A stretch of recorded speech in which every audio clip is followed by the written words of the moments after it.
Good morning, good morning, good morning, and good morning again. Let me see if I can center that because that's going to drive me a little bit bonkers. Just a little bit. I'm going to keep getting distracted if I keep looking at that. All right. Oh, that ain't no better. Y'all can see I did not go to school for metrics. All right. So, hopefully you guys who don't see this live will catch the replay. So listen, yesterday I was tagged in a post, shout out to April Harris, about just coaches in Atlanta and how they're like really like superficial and no substance, and she tagged me saying, yeah, I know a coach who's not like that. And one person commented that, I almost went to one of these conferences or one of these brunches for someone that I really admire. And when I saw the pictures of this person on Instagram, the way that she was dressed at this conference made me, I would not spend my money. And it's very clear that this person makes 7 figures. She shows the receipts on Instagram. She gives great content, but I would not have attended this brunch based on how she was dressed. And this just set off a firestorm of dialogue. So I posted a picture of someone in my group that was kind of dressed in, what would be considered travel clothes, right?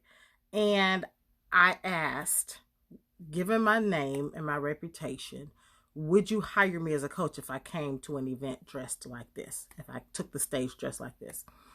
And the resounding loudest answer was no. There were probably there's about 70 comments. And there were probably about 5 people that said, it depends on what comes out of your mouth. And other people said, I would just reserve judgment to hear. And some people, maybe about 3 people that said, hey, the best coaches I have, dressed in, flip-flops and shorts or jeans or whatever. And so I want to have a very transparent conversation because this is definitely something that women do.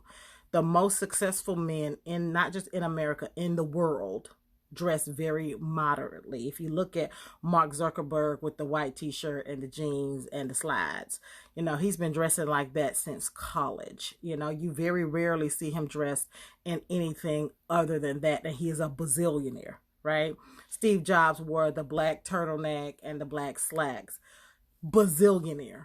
Okay. When you really look at Warren Buffett is a bazillionaire and drives, the last time I looked, it was like an Outback, And so the people who have real money and actual money, don't dress in the $5,000 suits and wear the $10,000 watch. They actually do not. Okay. And so good morning for everybody who's joining me. Good morning, good morning, good morning, guys. And so I want to have a real conversation with you about what real money actually looks like and what real success actually looks like. Okay. So I'm going to give you a few stories. I promise you it's going to be worth your time. I promise you it's going to be worth your time to sit here and hear this and listen to it. All right. So this is one of the few times where you're going to hear me do a rundown of my actual credentials. Okay. And so I got my career start working at Fortune 500 companies in their marketing branding departments. That's going to be, I'm going to drop some names, Coca-Cola, Delta Airlines. Okay. Some of the things that you see right now when you go through the airport, I was on the team that created those things that you use right now today. So I've had a huge, very successful, very illustrious, very, bejeweled career in branding. Okay. And what that has done is it has afforded me to be in the rooms with some of the most rich and prestigious people in the world. So I'm going to drop some names. So back in 2000, Delta Airlines sponsored something called Results 2000, and it was the Tony Robbins tour. Okay. So when it came to Atlanta, by working on the marketing team, I had to be really boots on the ground at this event. And so there were speakers. So people that were in the room where I had to monitor, the green room, was Donald Trump, right? It was Hank Aaron and the real Erin Brockovich, not Julia Roberts, who played Erin Brockovich. It was actually the real Erin Brockovich. And what happened with Erin was Delta, being the official airline, lost her luggage. So when she arrived at Phillips Arena, okay, so when she arrived at the arena, she had travel clothes, okay, and she was set to go on stage in front of, like, I don't know, 8,000, 10,000 people, whatever. The arena was packed. She was set to go on stage and she didn't have clothes. She was traveling in jeans and flip-flops. That's what she had on. And so luckily, Tony's team was able to move her speaking slot, and she was able to, we had a driver run her down the street to Lenox Mall, and she was able to just buy a suit just to wear in that moment. But nobody would have judged the real Erin Brockovich, who took the stage like a fucking boss, okay? It was one of the most amazing talks that I've ever heard, okay? She took the stage like a fucking boss and fucking killed it. But she would have still done that had she been in those travel clothes. So you judge people not knowing what their situation was. So when I first started my business, I became a coach. I became an entrepreneur. Because number one, I got laid off from Delta during September 11th. However, what happened is my father became a quadriplegic, okay? And me and my sisters took care of him at home. And what that meant was physically dressing him, bathing him, and putting him in a wheelchair every day. And I remember going after my first big contract and having to get Dad dressed and in his wheelchair, and get myself dressed and get out the door to the meeting and be on time and get in downtown Atlanta traffic. And I remember going into this office, walking in flustered, no makeup. My hair was combed, but it wasn't perfectly curled because I didn't have time. And I just had on a blouse and a skirt, okay? And I went in and I interviewed with this lady, and she was really nice. And I remember getting home later and getting the call to, hey, we're going to hire you to do the website. What I didn't know is that she wasn't going to hire me. Her office manager convinced her to hire me. The office manager, who is now a very close friend of mine. Shout out to LaShawn, okay? LaShawn convinced her to hire me, okay?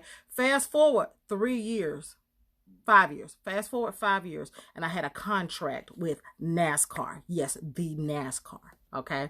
I had a contract with NASCAR. That client who wasn't going to hire me helped me get that contract with NASCAR. So here we are taking all of these women-owned businesses to the tracks, to Talladega, okay, on a ride, okay, that was furnished by NASCAR. And I remember her saying to me, I got on, I was dressed, my makeup was done, everything, because I was going, I wanted to show up well for NASCAR. And I remember her saying to me, wow, you look good. I remember when I first met you, you wasn't polished at all. You know what I'm saying? I almost didn't hire you because you weren't polished. Okay. But she hired me because someone told her to. I brought so much value to her that she partnered with me to do this contract for NASCAR. Okay. But what I said, did you know that in order to make it to your meeting, I had to get my father in his wheelchair, okay, and dash out the door to this meeting? People were she was ready to judge me on how I showed up that day, and it was the best that I could do.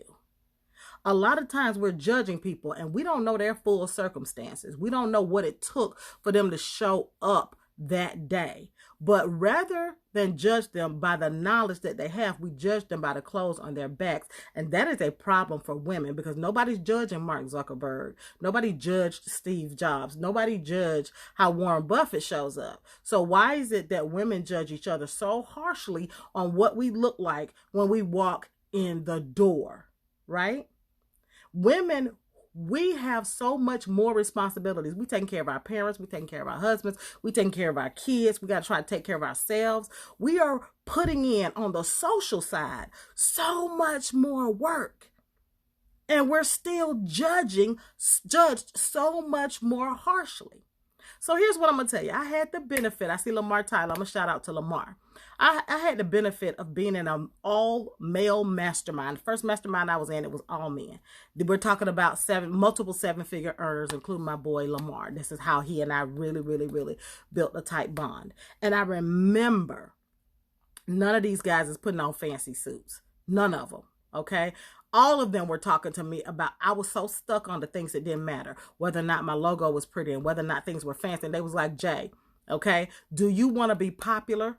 Okay, or do you want to be popular, or do you want to be paid? That's what Lamar asked me. Do you want to be popular, or do you want to be paid? And that was the shift that I needed in my life to make me focus on the things that were actually going to shift me. What somebody is dressed like is not going to shift you. I just had an event, okay? I just had an event in February called Client Hustle. I invited Damon Oates. Shout out to Damon Oates and shout out to all the wreath makers out there in this community. Okay. So Damon, who is also makes multiple seven figures every year. He wore a t-shirt, shorts, and he talked barefooted. Okay. And he dropped so much life-changing information and life-changing knowledge. You think I was going to hire him? Yes. I had him all up in my suite trying to hire him. I have been blessed to have worked with, have partied with, on yachts with, in private suites with some of the most recognizable names on the planet. Like I said, Erin Brockovich, Lisa Nichols. I can drop names. And I'm going to tell you that they don't behave and look like. So us down here who are trying to ascend to the multi-million, billion-dollar level are standing with our nose turned up and we're judging, right? And these other people are already there. So if somebody shows up and their reputation, and I'm not talking about what they say they make, their reputation in their industry is stellar. If their reputation in the industry is stellar, if they have proven results, okay, you really want to shift who you decide to hire. Okay, you really want to shift. Now, let me give you some other perspective. Okay, and I really feel real passionate about this because my entire career, I have really been judged on my appearance. Okay, I've been judged on what I've dressed like. I've been judged on what I look like. I've been judged on everything. So there was a thread maybe about 6 months ago that somebody tagged me on. And it was basically, would you hire a coach that was overweight? And the resounding answer was no, because how could this person who has no discipline judge me, right? I mean, teach me when they can't manage their own lives, right? And I had to break it down on the thread. I was like, so all of you guys who are trying to break seven figures, I broke seven figures and I was 475 pounds. At my heaviest, I was 485 pounds. And I was making that kind of money on a plane flying all over the country. I had the surgery to improve my quality of life so I can break 8 figures. Okay. I didn't have the surgery to break the 7 figures. So for those people who felt like I was undisciplined, you have no clue how much discipline it takes. And you have no clue how much discipline it takes at 450 pounds to get your ass up and stand in front of people and talk on the stage to the point where you got to sit because your knees are so bad because you can't even stand up to talk. You don't know how much discipline it takes to do that. You don't know how much discipline it takes to get on a plane when you got to buy 2 plane tickets, okay? How much money you need to make to be able to do that consistently, all right? You don't know how much money, how much time and energy it takes to get up out of the bed with every 5 steps. See, I've lost 180 pounds, okay? But every 5 steps it takes just to catch your breath. You don't know how much discipline it takes to do a YouTube video knowing that in the comments they're going to call you stupid, dumb, fat, and unworthy. And you do it anyway. So that's what's holding you guys back because of the level of harsh judgments that I saw in those comments. That tells me how afraid you are, okay, of being judged. That's the thing that's holding you back, okay? Because of the level of judgment that you have for other people, you are afraid of being judged at that same level. And because you're afraid of being judged at that same level, you won't step out. And that's the thing that's holding you back. The difference between me and you is not the prestige of I worked at Delta and I worked at Coca-Cola and I've been in the room with Erin Brockovich and Lisa Nichols. Those are not the things, okay? Those are not the things. And Iyala, let me not leave out Iyala, okay? Those are not the things that make me more successful. Okay, those are incidents that happen on my path because I don't know these people. They not on speed dial in my phone. Okay, being in the room and having a couple pictures with them didn't make my career. What made my career? Here it is. Write this down, and I want you to write this down, put it on a sticky, and put it on your wall. Okay, The difference between me and them is that I had the audacity to show up no matter my circumstances. Okay? I had the audacity to show up no matter my circumstances. I showed up despite the fact that all I had on was a simple blouse and a simple skirt, but I showed up and I got the opportunity. That opportunity led to a relationship. That relationship led to a contract with NASCAR. I had the audacity to show up despite how I was feeling and how I was dressed. Okay. The contracts that I landed is because I had the audacity to show up fat. I had the audacity to show up on a scooter, because you guys know when I was at my worst and my knees, I was dependent on a scooter. Okay. I had the audacity to take the stage. Okay. Roll my scooter up to the stage, do donuts and pop a wheelie and get on the stage and rock the motherfucking stage at 400 pounds with no apologies. What's holding you back is your fear and judgment, and you have the fear and judgment because you are judgmental. All right. So here's what I want you to do. Let's shift. All right. Let's shift what we find value in. The value is not in how people are dressed. The value is in the knowledge, the experience, and here's the real value. The value is in their willingness to share their success stories, in their willingness to share their success strategies. Okay. So you're telling me that their clothes is more important than their strategies that's going to move you? Now, I'm going to guarantee that most of the people that said no haven't even broke six figures yet. Okay, I'm going to guarantee you most of the people who said no haven't broken six figures yet. Because there's something that happens when people break six figures. There's a mindset that shifts when they start understanding things. Oh, wait, I thought six figures looked like this. This is not what it looked like. It actually looked like that. Okay, the people that have broken seven figures definitely didn't say that. Okay, the people that have broken seven figures ain't having that conversation with you because it's not worth their time. Okay, you want to know why I shaved my head off? It ain't because I just want to go natural or whatever. I did it out of convenience because I didn't want the stress of trying to manage what I look like right now with all of this COVID stuff going on. Okay, it's called decision fatigue. That's why Mark Zuckerberg wears the same thing every day. That's why Steve Jobs wears the same thing every day. It's called decision fatigue. So people who have a lot of responsibility, and that's the seven-figure responsibility, they're not going to take the time to fucking go shopping, okay? Or to decide what they're going to wear that day because they're making decisions that are worth millions that change lives. That's what real money actually looks like.